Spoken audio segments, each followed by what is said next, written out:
I can say that he looks like the Cinnamon Man from the Apple Jacks box of cereal. I could say that him sitting up in front of his mom's closet in a black leather glove with claws at the end and lingerie, a robe, a durag, and twist with a full beat is confusing, just as confusing as him attacking and antagonizing trans women and other queer people. I can sit up here and do that. I can sit up here and call that man broke. I can sit up here and call him a coward for riding past black trans women houses, threatening them for no reason. I can sit up here and call him everything but a child of God, but I don't think that's the focus of this episode.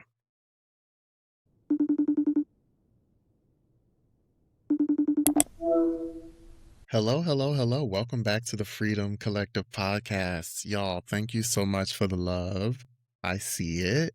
Thank you so much for liking it. Thank you so much for the reviews. If you have a positive review, please leave a positive review. If you have a review that's less than 5 stars, though, write that review on like a note, fold it, put it under your pillow, and pray for a better review. And when you have a 5, you can go leave the review there. I'm kidding, but like genuinely, I really appreciate all the support and the love. Thank you for being a part of this collective. Like literally, it means the world to me. And the podcast is doing good. I think it's like growing, and I'm loving that we're all tuned in. And hopefully y'all don't leave after this episode, because I'm prepared for it to be a rough one and not to be received the best. But I do think it's a conversation that needs to be had, but we'll get to that when we get to that. Also, please ask questions for Ask Dr. Durag and Ask Dr. Durag and Friends. That is a really important segment. I want y'all to be a part of this. Engage, interact if you can. When you do, I really appreciate it and I see it. So like, please continue to do so. With that being said, y'all, we're going to keep it short and sweet. This might be a little bit of a rough one, but we're going to get through it together. Hold my hand. Before we get to that, because before we get to the journey, we have to get to the intake first. And my intake question for the day is, what is something that inspires hope? If you want, please answer this question below in the comments. It's really appreciated when you engage. But something that has inspired hope for me is the youth. The youth keep me going. I taught a class at NYU about authenticity in practice for a group of potential future, not even potential, future therapists. And these future therapists really really cemented that there is hope in the future. There are people out here who want to see the world be a better place and who are actively working to get there. I mean, they were so bright and just intelligent and on top of it. And I just really think that the future is the youth, and we should do more to invest in them as a society. And people who invest in the youth really do do God's work, truly. So the youth keep me inspired and hopeful. Hope is a choice, and we have to continue to choose hope.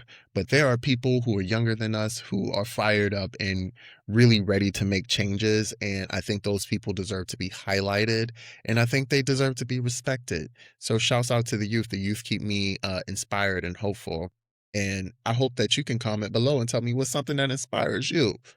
Okay? And don't forget to leave a review on your way out. Thank you, Pookie Bear. With all that being said, let's get to the hard part. Y'all, let's get to the hard part. I'm so sorry. We have to talk about in the journey, segment 2, the DL crisis. Oh my God.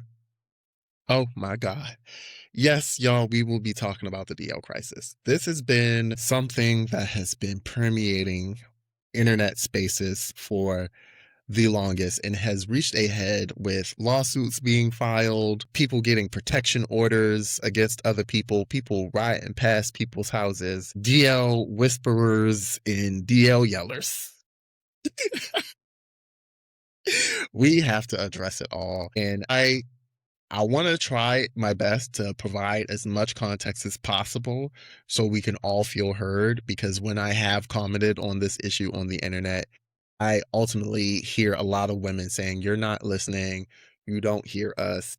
And I get it. Poogie Auntie Shahem really wants to listen and really wants to hear everybody, but I don't think it's possible for us to hear each other if we don't have the context that really matters. And there's a lot of context that really matters. And I think it's important that we get to it. So I'm going to start by first defining what a DL man is, because there's, for some reason, a lot of misconceptions. And I like to pull up stats and receipts, so I have some stats here in front of me and some definitions in front of me. A DL man is a man who is publicly seen as straight, who identifies and acts straight, but is secretly having intercourse with other men. And I will say a DL man is typically doing this as they are engaging with women sexually and romantically. Them doing it sexually and romantically with women and then secretly doing it sexually and romantically with men is where the betrayal and the harm is happening for women. Let me make this clear. I am not a DL advocate. A lot of women confuse me saying, "Hey, slow down, sister," with me advocating for DL men. Not a DL whisperer, not a DL lover boy. Not not any of those things. Don't engage with DL men. I got a man, sweetie, and he is out too. I don't like to engage in those areas with those men in secret, dodging and ducking on the hills and corners and back in the roadside. I don't do none of that. But we're gonna get into it. I think any man who is betraying their partner is not like that is the lack of integrity there. The fact that it's with men in secret, I think does not change the fact that that man lacks integrity. Okay. And with that being said, I also want to like clarify some different definitions because clearly everybody is confusing a lot of these things. And mind you, these are cultural definitions, and for a lot of people, they have different ways of defining these terms. So forgive me if I define a term in a way that you don't enjoy it. So please feel free to give me pushback. I don't care, but like know that there is a difference, right? DL and closeted aren't the same thing. While every DL man is closeted, every closeted man is not DL. I know that sounds complicated, but think of it like this. Closeted just means that you act straight or you're assumed to be straight in public and you are not actually straight. Straight does not mean like that you're not being straight doesn't mean that you're gay. It can mean that you're bisexual. It can mean you're just queer in general, pansexual, whatever you want to call it. But you're assumed to be straight. You act under that assumption or you present yourself as someone who is heterosexual and that's it. However, a DL man is someone who is acting and perceived as straight, who is also in secret engaging with men in general. Closeted people can engage with the same gender or whatever the hell, however you want to define it. But the DL man is doing so while engaging with women romantically and sexually. That is where the betrayal comes in. Okay. And that's even different from discreet, right? Discreet is a man who is out, but only to a few people, and they keep that. They discern who they tell that they are queer because they do not want to be outed to everybody, and that could be for a number of reasons. These reasons can include, but are not limited to, fear of safety, fear of rejection, being exiled from community, etc., and so forth. And with that also being said, I think it's important to contextualize it with why it is that people are closeted and are not fully out or have different levels of being out. And it's because we live in a society that is heteronormative. I know y'all gonna hear the big words come out and be like, you know what, I don't got time for this, but you better make the time. Because again, you cannot have a full scope or understanding of the issue if you're not willing to understand the history of the issue. In the United States, it has been in our history illegal. Let me say that one more time. Illegal to be gay. And I don't mean like it was frowned down upon to be gay publicly. I mean, it was illegal to be gay both publicly and privately. Stonewall, which is seen as the spark that kind of lit the fire for queer liberation movements, started as a riot. And it started as a riot because police officers raided a queer establishment, a bar, Stonewall Inn, and tried to arrest people for being queer in the private business that was Stonewall. And it is because it was illegal to be queer openly, right? That's something that we cannot ignore. And yes, Stonewall was also started by Black queer people. It's said that a Black trans woman and a Black butch lesbian are the two people who may have been responsible for throwing basically the first stone at Stonewall and starting the riot. That is important history because Black trans women are also being antagonized and villainized in this conversation and attacked. We're going to get into all of this, right? But that context is really important, right? Because there is a point in our history where being queer was illegal. So when people say there is a culture of homophobia in our society that prevents men from being out, That is not a lie. And while it may be legal now, legality and culture don't necessarily intertwine. Let me be clear. I, as a social worker, have personally worked with people who have been ostracized from their families from being queer. We see examples of queer people being held to different standards every day in our media. Tammy Roman, this is a very recent example. Tammy Roman, who is from Basketball Wives, and typically, I really like Tammy's personality for the most part, but when her daughter recently was graduating and she has a girlfriend, she did not allow her daughter to invite her girlfriend to her graduation because she was uncomfortable with it. But she did not have that same energy for her other daughter who is straight. We still experience queer phobia and like the pressures of heteronormativity in our communities to this day. So I'm not going to accept or allow y'all to come in here and say that's not the case. People can live in their truth openly. You get treated differently when you are queer. I can say even personally, I am a very very loud about it queer person, and I can tell you I don't get the same opportunities. I don't have access to the same type of friendships I had access to before when I was perceived to be straight. And yes, there was a time in my life where I was perceived to be straight. It might not be no more, but there was a time, and you get treated differently. Look, I can run down the full range of things that I've experienced for being an openly queer person or just for being feminine as a kid. I was a kid, feminine to some extent, and I was punished for it severely by my own dad. And that is not something that just happens inside of the home. That happens outside of the home in schools. The kid who is deemed to be queer or like gay, they face a lot of scrutiny, a lot of bullying, a lot of harassment. When kids come out to this day, they get kicked out from their homes. Queer Black youth make up the largest amount of homeless youth in this country for a reason. I am not going to allow anybody to disregard the reality that homophobia and queerphobia are very real, very present, and very current. I don't care if y'all want people to live in their truths. You have to also understand why it's difficult for people to do so. Now, with that being said, again, I'm not nobody's DL lover boy. I'm not nobody's DL whisperer. I don't engage with that side of the queer community because I believe that a lack of integrity is a problem, and queer people don't inherently lack integrity. So I'm not going to allow anybody to paint the entire queer community as people who are jumping to save and jump at the opportunity to defend DL behavior or men who are nefarious and attack or put women in harm's way because they cannot be honest about who they are as people. Not going to allow that. So with that being said, I just want to be clear, there is context here that is important. We exist in a society that is homophobic. We exist in a society that is transphobic. It is not easy for people to be who they are. And as much as you say so, you do not treat queer people and straight people the same. I don't think any of us do. If you want to be honest, all of us are complicit. I don't think any of us treat queer people and straight people the same. Some people may treat queer people better because it's safer for us. Okay.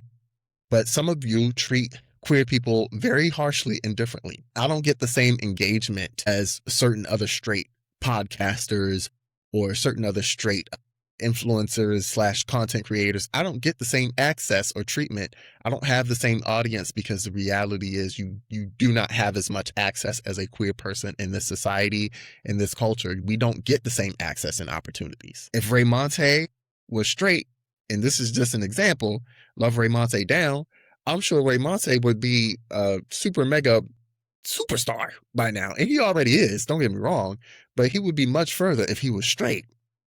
Do you understand what I'm saying? Like there's a limit that happens when you are queer and Black at the same time, especially.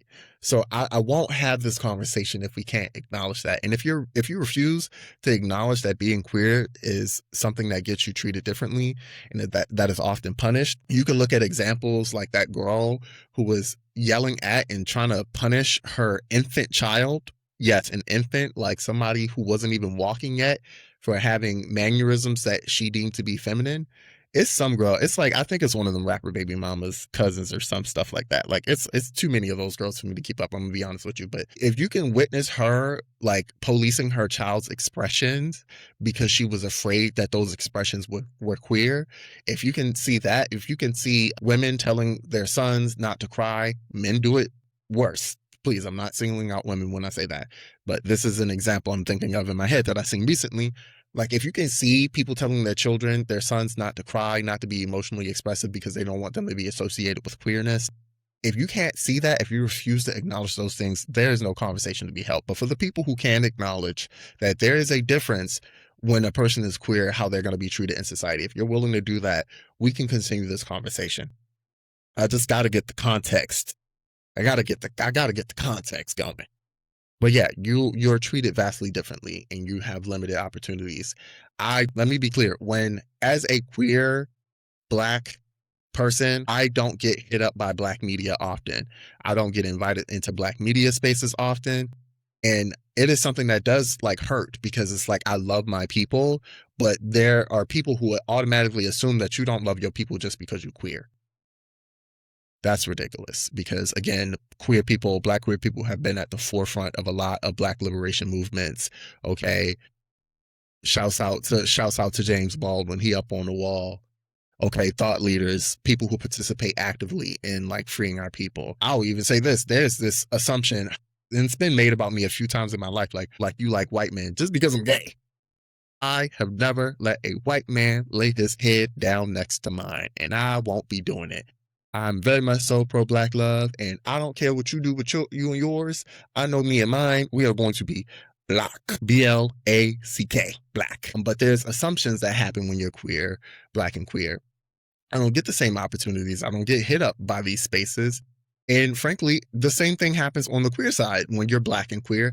I don't get hit up by these white queer organizations, like not very often, often left out of the pool, and it's okay. Like because I think black queer people are strong, resilient. We have our really robust community that a lot of people like to borrow from. Clock it, clock it. The T, gag it all, tens across the board, cunt. Yeah, all of these things are important. We have a strong culture, so I'm not super worried about it. I'll say that much. But with that being said, are we in a DL crisis? The short answer is no. The short answer, unfortunately, for a lot of the women who really feel strongly about it is no, we are not in a DL crisis. What constitutes a crisis? I think we have a lot of bigger fish to fry than worrying about men who are DL. Do I support DL men? Absolutely not. I think it's like nefarious and I think it's fucked up. But do I think we're in a crisis? No, we have other things to worry about that I think we should focus our energy on. And I mean a lot of other things. I was saying this on a post I made, but I have worked as a foster care social worker for years and seeing families on the brink of being in the grasp of the child protective services system and seeing families in it and then seeing families on the other side of it. What I can tell you is there are a lot of issues that women should be worried about, and it's not just DL men. How do I say this? I don't want to violate HIPAA, but I will say I've seen and dealt with multiple cases where a mom had a man in her home touching on her daughter, and she would be upset at the daughter. Multiple cases like this because the man would be removed from the home. She would be upset at her daughter, because of that. That is something that's a crisis for me. I have seen women be battered and bruised by straight men that they're dating. And that is more of a crisis for me. Domestic violence is a crisis for me. A culture in the society that okays domestic violence that's a problem for me. That's a crisis. What is not a crisis for me is DL men. Can DL men do all of these things? Absolutely. But I don't think that's the main culprit happening here. Okay? Goodness. The DL, do y'all know the Red Scare? I'm about to start calling this the DL Scare. The DL Scare is one that is rooted in homophobia, and I think a lot of people are not willing to be honest about that. And I think the sooner we're honest with that, the sooner we can have a real conversation and maybe address the issue that's creating the DL crisis, right? Quote unquote. The DL scare, I'll call it, is happening because a lot of women, they're in their worst minds, the worst that comes to mind when they think of a man betraying them. Some women, it's that their man is sleeping with another man. And I think this is like, there's so many layers to this thing, y'all. Like, specifically Black women, when they have this fear, I think it's rooted in the fact that Black women have historically been, masculinized in society. And as a direct result, they question what that means about them a lot of the times. But associating any harmful behavior that a man is doing with them being queer is homophobic. It's homophobic. It is also harmful because homophobia harms women. We'll get to that. Oh my God. Every time I try to explain that one, it gets a little difficult. But like, men have done like a lot worse than sleep with other men behind the backs of women. And I think the fact that we are focusing on that is a problem. It's a problem. And a lot of people will say, but we're not focusing on it. We can walk and chew gum at the same time. A lot of you aren't. I don't see a lot of y'all talking about men who are predators outside of y'all accusing these men of being gay. I know that, first off, everybody can't be gay. Who gonna be the straights? If everybody gay, who gonna be the straights? There are men who are very much so pieces of shit, who are very much so heterosexual. And the sooner you realize that, the easier it'll be for you to navigate this hellscape of circumstances with clarity and discernment. Okay. The DL scare is rooted in homophobia. And when I say that it's rooted in homophobia, I mean that a lot of women, like, they live in a society that conditions them continually to be afraid of queerness and what queerness means. A lot of you are raised and won't acknowledge. Go back to the front of this video and tell me that we don't exist in a society that is heteronormative and that is queerphobic. It is not acceptable to be queer. And if you cannot acknowledge that, this conversation can't be had. And if we can't have this conversation, you will continue to put yourself in harm's way. And yes, this DL scare puts women in harm's way, and not just because they are subject to the grasp of DL. I will never forgive DL men for putting us in this situation, by the way, but they are not just in harm's way because they have to navigate like DL men who are nefarious and who are cheaters, just like straight men who cheat on you with women. Like, they are all in equal pots pieces of shit for me. But they're not just navigating that. They have to navigate the reality that when you're homophobic, it hurts women because being homophobic is inherently misogynistic. It is inherently misogynistic. Hating anything that is feminine, anything that is deemed outside of the realm of heteronormativity, hating anything that is not masculine, or men specifically who are not considered to be masculine, it is misogynistic. It hurts women. It's patriarchal in alignment. And when I say it's patriarchal, I mean that it is reinforcing the constructs of the patriarchy that says that masculine and that man is the pinnacle and the powerhouse of society. It is the hegemonic power and authority. And when you don't, that was a slew of big words. I'm so sorry. It is the dominant culture.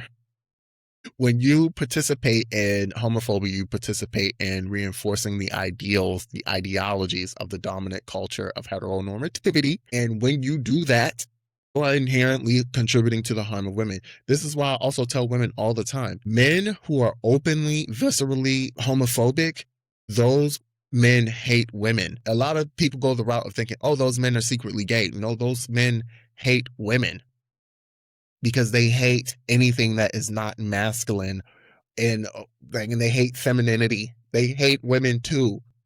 I have never come across a man who was like blatantly homophobic that was not also sexist and misogynistic at the same time. And the sooner we can recognize that there's overlap there, and not only is there overlap, the Venn diagram is a goddamn circle, the sooner we can do better and move on as a collective. And when I say move on as a collective, we can actually change these cultural like concepts and actually like do right by our future generations, our youth, and create hope in an environment for them where they don't have to live under the same bullshit. With that also being said, I want to say, like, there are a lot of women who are not like that. I will never, okay, never not rock with my sisters, because my sisters are protectors at the end of the day, just like anybody else. like a lot of women have protected me throughout my journey of queerness. And it's so funny. I was telling this story to somebody the other day. My sister, Shia, my sister is the first person in my family I came out to. And I came out to her. I was so scared coming out to my sister. I called her on the phone. I'm crying. I was drinking. This is while I was in like my first year of college. I'm drinking. I'm crying. I'm like, I don't know what to do. Like, I don't know how to tell you this. Like, I'm I'm gay. My sister on the phone, like it was a long pause, a long silence. And she said, "This is what you calling me crying for?" She was mad at me because she's like, "Why didn't you tell me this sooner again?" Exactly. And then I love my sister down. She was like, "Yeah, okay." And basically, and then she was just like, all these years you robbed me of having a gay brother. And that for me is like the most insulting thing about all of this, that you did not tell me sooner. But I'll forgive that if you can just be my gay brother moving forward. I love my sister so bad because I really needed that. So with that in mind, I do not discredit Black women who are doing the things, who are showing up like with the understanding, who aren't like hateful or anti-queer. I see y'all. This ain't directed at y'all as at all whatsoever. Like, because I know like it can feel like I'm swinging, like making wide swings, but no, I really do think this is for a particular group of people who need to hear it most. And it's not all women. It's not all women, because women are protectors too. Okay, I don't subscribe to that patriarchal idea that women can't be protectors. But beyond that, I believe that women deserve to be protected and they can protect other people, because guess what? That's this community thing that we're working on. But yeah, um, the women who don't want to acknowledge though that queerness and queer phobia exist, those are the women who are having a hard time with this DL conversation, I'll be honest. And it's kind of really, it's draining talking to y'all. So I can only imagine what your lives are like in real life, like how limited your mindset is. Because if it starts there, I'm sure it's in other places. To think that every man that dislikes you is gay is like, that has to be a draining way to live. Frankly, that has to be super draining and alienating and lonely. And I don't want that for y'all. I'll be honest, because that doesn't sound like a good like mindset to have, if you want me to be real with you. But one of the worst parts of this whole DL thing is that it makes way, the DL scare, not the DL thing, but the DL scare, it makes way for people to manipulate and misuse your emotions to galvanize you as an audience and to exploit you for money. Okay? Because sit here and read that DL Whisperer boy for filth. I can say that he looks like the Cinnamon Man from the Apple Jacks box of cereal. I could say that him sitting up in front of his mom's closet in a black leather glove with claws at the end and lingerie, a robe, a durag, and twist with a full beat is confusing, just as confusing as him attacking and antagonizing trans women and other queer people. I can sit up here and do that. I can sit up here and call that man broke. I can sit up here and call him a coward for riding past Black trans women houses, threatening them for no reason. I can sit up here and call him everything but a child of God, but I don't think that's the focus of this episode. Y'all see, that's called a soft read. Because I could say it, but I ain't going to focus on that. But I think he is a clear example of someone who weaponizes women's insecurities, weaponizes women's fear, okay? And I think that he is exploiting y'all, and the fact that a lot of women are not hip to it is part of the problem. And not only is that exploitation harmful to y'all, because he is literally keeping y'all in a constant state of fear, fight or flight, but he is also like harming women. Like when you think about it again, because he's contributing to this larger patriarchal problem that treats queerness like it is like the antithesis to morality. And I will also say this, because I don't know, like I think it needs to be said. If you cannot piece together that someone who went by DL Loverboy and now rebranded to DL Whisperer is somebody who quite literally is obsessed with DL men, engages with DL men, the same men that y'all are worried about, somebody who is participating in that betrayal actively, if you do not piece together that that is somebody you should be concerned about, I honestly don't know how to help you, sister. Y'all, I've been Seeing so many people saying like, oh, like, well, he's putting us on game. No, he's not. And you could get that for, you can get free game anywhere, but he is not putting you on it. I swear to God, sister, because I can tell you that anybody, like, you don't let somebody who is actively noodling with your op into your dwellings. And that people who need to understand that will understand that. But if you see DL men as the opposition, and you are dealing with somebody who literally has been clearly obsessed with DL men into your business, and let them guide you, they're going to guide you off a cliff so they can go canoodle with that man even further. And I don't know why that's so difficult to understand. My sisters, I'm so sorry, y'all. Some of y'all are so lost. Some of y'all are so lost. I wish I had a flashlight so I could just guide y'all out of it. But it's okay. It's okay. It's okay. Um, and I'll get even more into like the dangers of DL men, but I do want to be clear, like the DL scare is also rooted again in homophobia, because it is rooted in this idea, okay, this notion that when men sleep with other men, that is inherently more dangerous because they're subject to disease, because queer people are so disease ridden. Going back a little bit to the GRID, it used to be called GRID, gay related immune disorder, I think it was called, an acronym for the HIV and AIDS crisis that happened in the 80s and 90s. Like, there's this misconception that all queer people are HIV infected. Not true. But I think, again, I like stats and figures. Let me pull up some stats and figures, because I literally was just looking at the CDC STI testing data and take a gander at that. Huh. The people who are more likely to be tested are women, queer men, and huh, the straights are not accounted for. The straight men are not accounted for.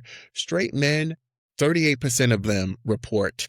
Okay, this is straight from the mouths of the CDC from 2023.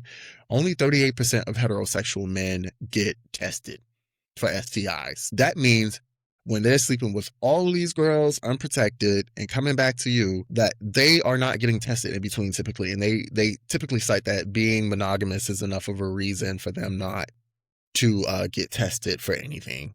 That's pretty irresponsible and dangerous. And it's no shade, because I'm not even just trying to whack our brothers, but I'm gonna whack them a little bit, because I think like the reason why this is happening is again because of a culture that props men up as these people who don't need to be held accountable, because here we are attacking and antagonizing other people who are impacted by the patriarchy, like queer people, instead of like going to the root of the issue, which is like that there's a society and culture that really emphasizes that men don't need to worry about this type of stuff, even though they are responsible. 62%. I believe, I'm not the best mathematician, but I believe that 62% of men who are not getting tested consistently. And you think we're the disease-ridden ones? Black queer men get tested pretty frequently. And in fact, like it's really important, which is why like HIV and AIDS have gone down. Like the transmission rates have gone down. And frankly, and I hate to say it, but the transmission rates have gone up for Black women for a reason. It's not us. We ain't sleeping with y'all. The ones of us who are out in the open. Y'all think that there's the bridge there is the DL men, but the reality is that the problem at the root is that we live in a society that does not teach men that they need to be responsible and accountable for other people. I don't care if a man is cheating with like a man or a woman. A man lacking integrity lacks integrity. And the fact that you care more if he's cheating with a man than cheating with a woman speaks to what Kool-Aid you're sipping. And I'm not trying to be mean when I say that, but you're drinking the Kool-Aid and it's the wrong one. You worry about the wrong things, my sister. Come on now. Ooh, wee. Mm-hmm.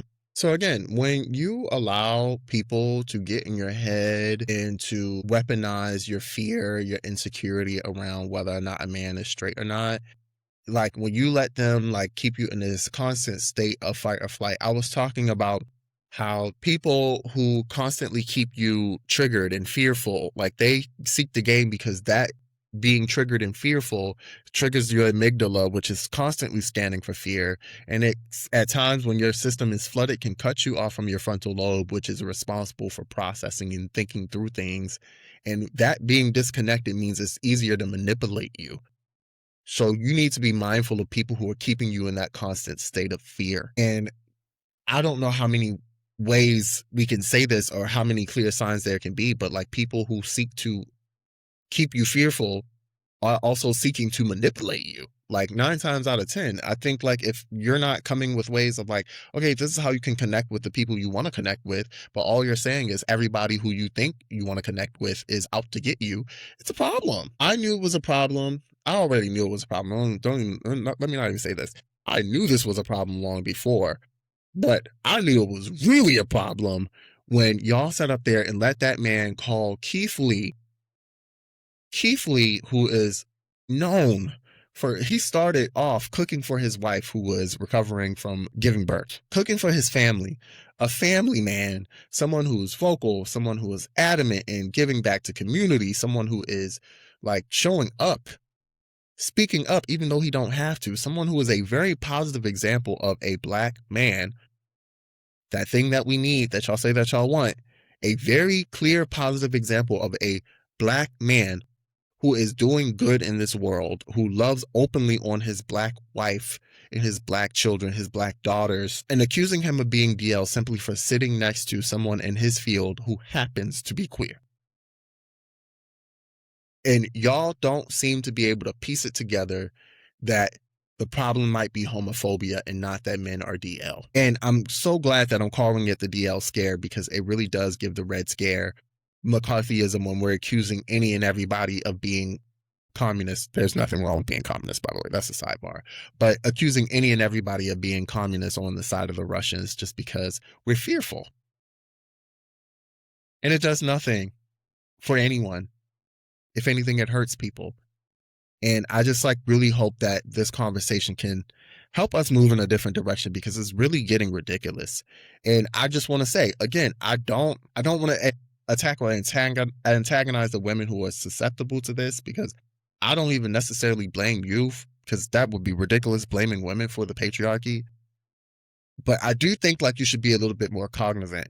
And I made a post that went pretty viral where I was like, some women are dumb. And you know, like naturally I knew what would come for that. A lot of women would hear that and be like, you're calling women dumb because of things that are the fault of the patriarchy. And that wasn't the point. But again, I cannot emphasize this enough. I'm telling y'all that people know how to manipulate you into a reaction to get things from you. I know that if I just got online and said, hey, so y'all, when y'all say that men are DL and that DL men are the like the main problems in society, that is harmful, not just to like those men, but it's harmful to all of us in general, but like women as a whole. Y'all aren't going to listen the same as y'all are going to listen when I say y'all are dumb. Because again, that center in your brain that scans for threats, when they hear words that trigger it like dumb, it's going to be a different response. And I will let me actually take this time to say, I genuinely do apologize. I don't like calling anybody dumb or stupid. I don't like calling women stupid or dumb in general either. And I only did that because I knew that's the only way to get through some people. And again, that post went viral. I made several other videos saying the same exact message without saying anything disparaging about the women who participate in that. But that is the only thing that got some traction. Isn't that hilarious? And as someone who is a mental health clinician, someone who's a therapist who works with people's minds all day, every day, who understands traumas and triggers, I am telling you, if I wanted to use those powers for bad, I simply could. I don't want to. But the fact that I can tell you that that was as successful as a post as it was, because I said it in a way that would trigger people, I'm telling you that I can spot from a distance when people are doing that to you consistently because they're trying to exploit you. And look, you can call me whatever you want, because I know what happens when you do that. Like, I will take that charge if you thought that was an irresponsible use of my platform. I understand, and I don't disagree, but I think there was a point to it. And I be trying to tell y'all, like, You can spot when somebody is being manipulated from a mile away if you actually like stop engaging with these systems like homophobia, misogyny, queerphobia. I say homophobia, queerphobia, misogyny, ableism, all of these things, right? If you really start to fat phobia, especially because Lord don't get me started on that. But when you challenge the way that you're engaging with the world, and you reshape the way that you look at these things, if you can see these things systemically, you can see when people are using these as pressure points to trigger you into getting something from you. And I just really, really cannot emphasize enough, like that is what people who are keeping you fearful of DL men, that's what they're doing. And frankly, you should use your discernment either way. If you feel like you are going up against or engaging with somebody who is being dishonest with you, who the fuck cares if he's being dishonest with a man or a woman? He's being dishonest. If you feel like he's cheating on you, dub it then. But the pressure point that is homophobia that is ingrained in all of us because we exist in a society that punishes people for being queer, that part of your brain is being triggered and you are not listening past that. But let's talk about this antagonizing of trans women specifically, right? This is going to be a heavier part. So if y'all want to get your lashings, do your lashings, but I'm gonna just keep it a buck. I'm gonna keep it a bean. I'm gonna keep it real with y'all, right? A lot of women who are supporting the antagonizing of trans women, a lot of women who are calling the DL quote unquote crisis a DL crisis, these are women who are subject to being masculinized. I, God, this is gonna get me some flack, y'all. I'm so sorry. I never met a bad bitch who was transphobic. Ever. Ever in life or homophobic. I never met a bad bitch, someone who, and I'm not calling women bitches. Oh my God, I can hear it now. I'm not calling women bitches. I'm a bad bitch in the term of endearment, because I'm a bad bitch, you know? Like, I mean, I ain't never met a baddie. Let me say that. I'll correct that. I ain't never met a baddie. And no, not the ones on Zeus Network. I ain't never met a baddie, someone who is secure in themselves, someone who is gorgeous down. And I don't mean societally conventional beauty gorgeous. I mean gorgeous as in like they're very secure in themselves, someone who like is invested in their own well-being, their own personal growth, who is transphobic or homophobic. I've never met that a single day in my life. Every baddie I've ever come across loves the queers. Hell, half of them are queer. But the ones who aren't, they don't give a damn because they're secure in themselves. When we scapegoat communities of people who are less than 1%, like a little bit over 1%, I think, of the population, because you think that they're a threat to you, it speaks to what you believe about yourself. And I know that's hard to hear, but like frankly, I am a little exhausted with the notion of continually mincing words and trying to keep it like copacetic. Like, no, some of y'all need to hear this. Baddies are not transphobic or homophobic. And again, these people who seek to manipulate you and gain something from manipulating you, they know this, which is why they are antagonizing that group of people who they know that you will see as a threat because you're insecure. That boy drove past T.S. Madison's house mansion. Shouts out to T.S. Madison. Drove past T.S. Madison's mansion, screaming, "Come outside." I seen clips of that boy on podcasts saying he wants trans women to die. What the fuck? What Kanye West said before? I like Lady Gaga. What the fuck do her songs gotta? You know, I like trans women. What the fuck that got to do with DL men? Again, y'all have a lot of phobias and isms to unpack, and the sooner you unpack it, the less susceptible you will be towards being manipulated. And that's just me keeping it a being, keeping it a buck, keeping it 350. But you, 350, 100. You get the point. The point being, y'all, like you're under spells, and I can't emphasize enough that these systems quite literally harm you. You're harming yourself. And I know that it's really difficult existing as somebody with multiple marginalizations in society, not being deemed the societal beauty standard. And I'm not just saying that all people who are fearful of DL men or all people who are fearful of trans women are busted, but I'm not saying it, but I'm not saying that exactly. But I am saying it is really difficult navigating life as someone who's subject to marginalization because of how you look and how you show up. And then looking and seeing people who you think are your enemies, like dealing with people who you think are the prize. Men are not the prize ever at all. So I don't even know why y'all even feel away anyway. Like, no shade. Like, I got a man, don't get me wrong, but like, men are not the prize. At the end of the day, at the end of this lifetime, I'm not gonna go to my grave saying I'm proud that I had a man. Okay? To my man, please don't be mad at that, but that's just the truth. I hope you feel the same way. Because there's so much more in this life than just men. And the fact that you center men and you care so much about who men are sleeping with and engaging with and what that means about how they value and see you, that speaks volumes to how you're looking at this patriarchal thing. And I think we all need to take a step back and just reevaluate. Ooh, homophobia and misogyny are inherently connected. And when you participate in homophobia and transphobia, you are participating in misogyny. And if you are someone who is a woman or someone who is also on the margins of society, when you participate in these things, you're hurting yourself. You're hurting all of us. And I want all of us to be together. I think we should all hold hands and run off into the sunset. Think this could be an us thing. And I think that together, the patriarchy knows that it is not like successful. And I know that the patriarchy can't survive if all of us wake up and realize that it's only as powerful as we give energy to it. And I think the only way to circumvent that is by challenging these things, these inherent ideas on their face and spotting when somebody is trying to manipulate you into further participation in these systems.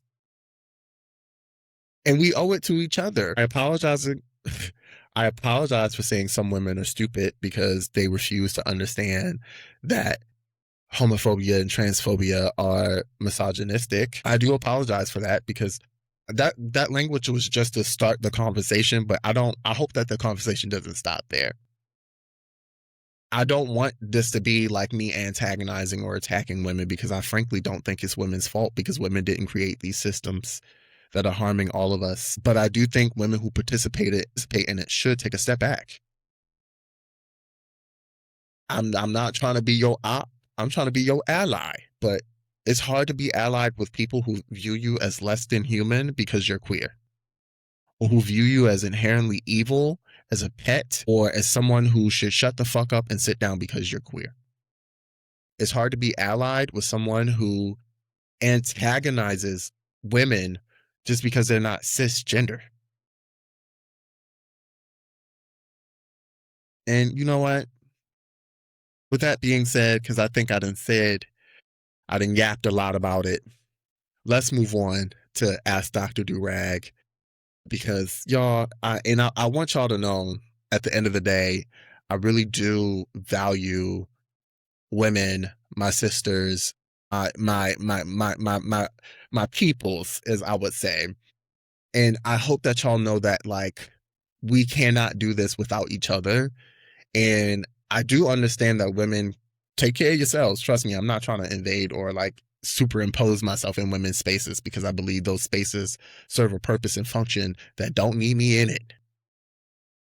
Okay. But I don't think queer people can even like do this thing without women because again, our fates are interwoven. Our oppressions are interwoven and we need each other.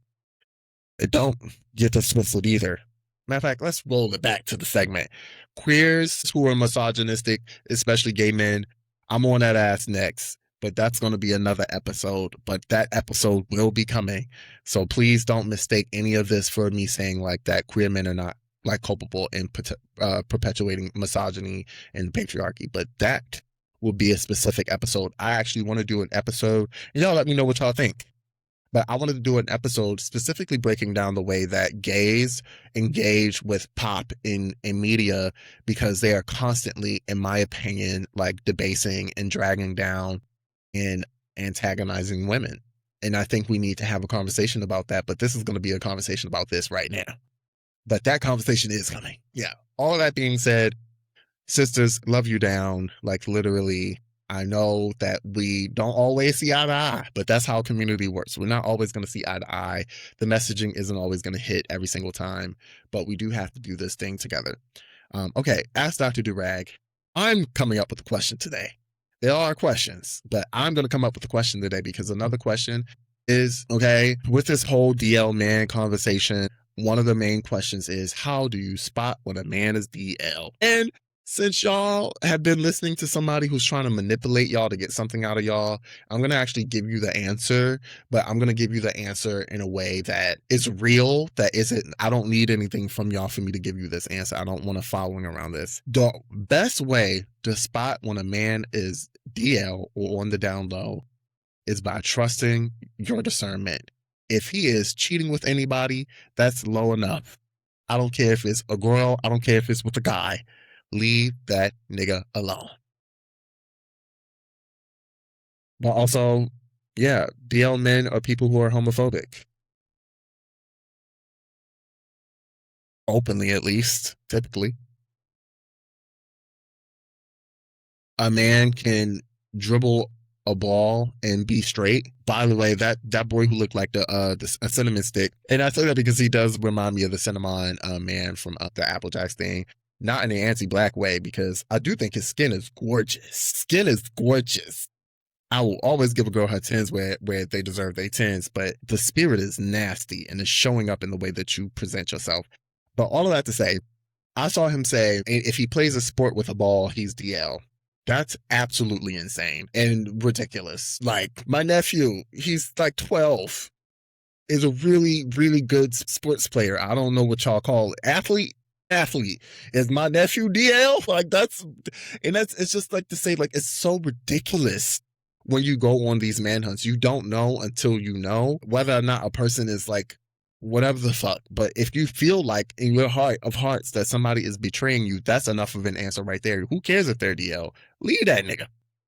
Man, for those people who are not black who are watching. But yeah, leave him. Like, I feel like we put a lot of pressure on that, but it's really no pressure at all involved whatsoever. I don't think that's unnecessary. Like, is he DL? Is he betraying you? Because who cares? I don't care. Look, if my partner was cheating on me with a girl, a guy, hell, a leper, a mythical spirit creature, an idea, I don't care. That is enough to leave. I don't care what the gender is, the breakdown or anything. That means nothing. If somebody is dishonest and betraying you, that's enough of a reason. The answer to the question then, I guess, ultimately is who cares? Don't stay with people who violate your trust. Okay. So the next segment is what's your anthem? And I have to say my anthem right now, let me put some thought into this. What have I been listening to? Let me look. Oh my God. My anthem for this week is all things Stunner Girl. And look, I know Stunner Girl is not the most morally sound person. I don't think she pretends to be.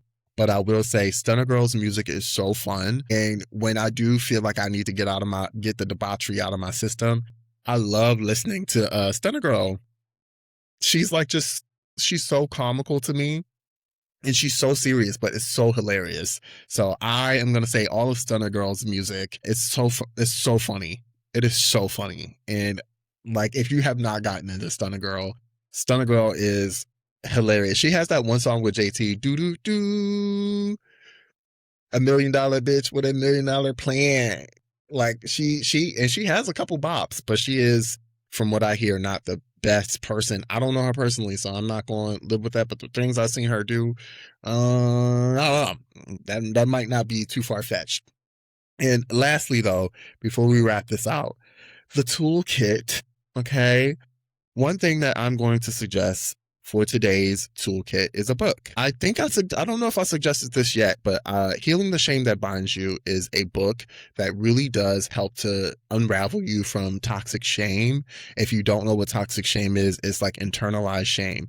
We can feel feelings all day long, but when we internalize those feelings and those feelings become representative of how we feel, it becomes toxic and it can limit us in our ability to maneuver and operate in the world. So Healing the Shame That Binds You is like just one of those books that I really, really swear by. like reading that book, it's one of those books that reminds me of therapy without it being therapy, but it reminds me of getting all of the tools and the information and the things you need to actually reassess like how you're navigating and maneuvering through life. Toxic shame is real. I've experienced and lived through toxic shame. And I think this is actually fitting for this conversation as a whole because a lot of us are shamed. We feel shameful with like what it means to be perceived as undesirable. We feel shameful for what all of these things mean for us and a reflection of our identity. And I don't know. I'm gonna suggest that too. If you have any suggestions for the toolkit, please drop a suggestion below. But also, y'all, I really cannot emphasize enough. This podcast is for the people, and I want people in the audience, people who are part of the collective, to come on here too. If you are interested in being a guest on the Freedom Collective podcast, drop a hint. Let me know. We can do some screenings and see if you want to come on if you feel like you're a good fit. But I want to hear stories. I want to hear from you. I want to hear what you got going on. Please continue to like, to share, to leave reviews. It really is helpful. Thank you for listening. Thank you for being a part of this collective. And again, please remember that you are doing better than you think or than you know. Thank you for tuning in. Until next week, over and out. Take care of yourselves. And no, we ain't no damn DL crisis.